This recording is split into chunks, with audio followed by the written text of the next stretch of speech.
أختي في دورة أساسيات كالي لينكس. في درسنا لهذا اليوم سنتعلم كيفية اتصال إلى داخل كالي لينكس عن طريق المتصفح أو عن طريق البرنامج الخاص بالاتصال عن بعد النو في إن سي. لاحظ معي بالشكل التالي، سوف أقوم بفتح التيرمينال بهذا الشكل.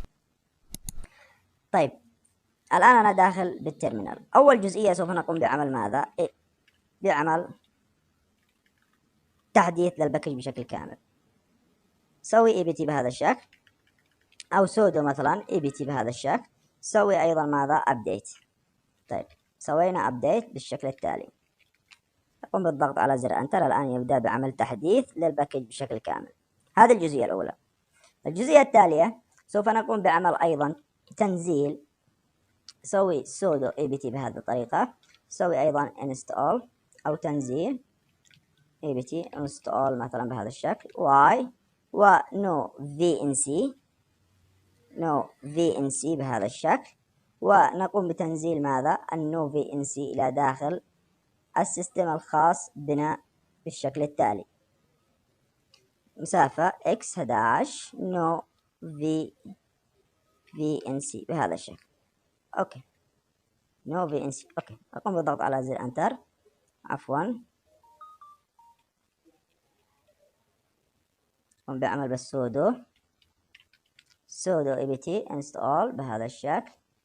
اوكي واي نو في ان سي ايضا، و x11 هنا في ان سي بهذه الطريقة. طيب اوكي اقوم بالضغط على زر انتر. لاحظ الان يتم تنزيل الباكج بشكل كامل الى داخل السيستم كالي لينكس الخاص بي.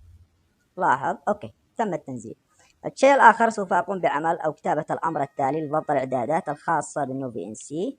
واقوم بكتابة الامر ديسبلاي بهذا الشكل ديسبلاي، والامر اوتو بورت تاج اوتو بورت بهذا الشكل. ايضا عمل لوكال هوست بهذا الشكل، ونو بي دبليو او الباسورد ايضا بي جي بهذا الشكل، و اكس كي بي، ونو كاش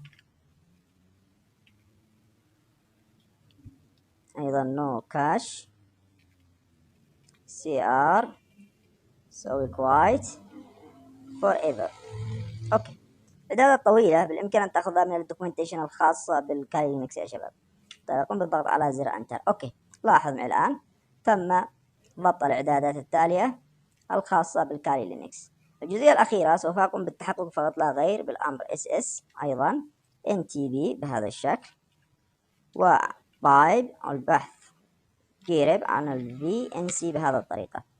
طيب هناك listening خاص بي الآن يتم، أو سوف أقوم بتشغيل الليسننج الخاص بي بهذا الشكل لتفعيل الإعدادات الأخيرة للدخول عن طريق ماذا؟ عن طريق المتصفح. طيب آخر جزئية سوف أقوم بكتابة المسار التالي يوزر شير بهذا الشكل، نو في ان سي بهذه الطريقة أيضا، يوتايلز أو يوتيليتيز نو في ان سي بروكسي، وتسوي listening على البورت 8081 VNC local host بورت 5900. طيب سوي اوكي. لاحظ معي الآن يتم عمل ماذا؟ listening أو تم تشغيل الخدمة على الرابط التالي. أقوم بأخذ هذا الرابط بهذا الشكل، سوي كوبي بهذه الطريقة، وأقوم بالدخول إلى داخل المتصفح. طيب الخطوة الأخيرة هي الدخول وأخذ الاي بي الخاص بنا بهذا الشكل. أقوم بكتابة الأمر fconfig بهذا الشكل، وأقوم باستدعاء أو بأخذ الاي بي الخاص بنا الخاص بالكالي لينكس، وتغيير بدل كلمة كالي بهذا الشكل بهذه الطريقة أيضا بالاي بي الخاص بي، وأيضا الاي بي الخاص بالكالي لينكس أقوم بتغييره أيضا بهذا الشكل، وأقوم بالضغط على زر انتر. طيب لاحظ معي الآن سوف يقوم بفتح ماذا؟ بالشكل التالي عن طريق متصفح الخدمة النو في ان سي عن بعد. سوي كونكت بهذا الشكل. لاحظ يتم الآن اتصال بهذا الشكل.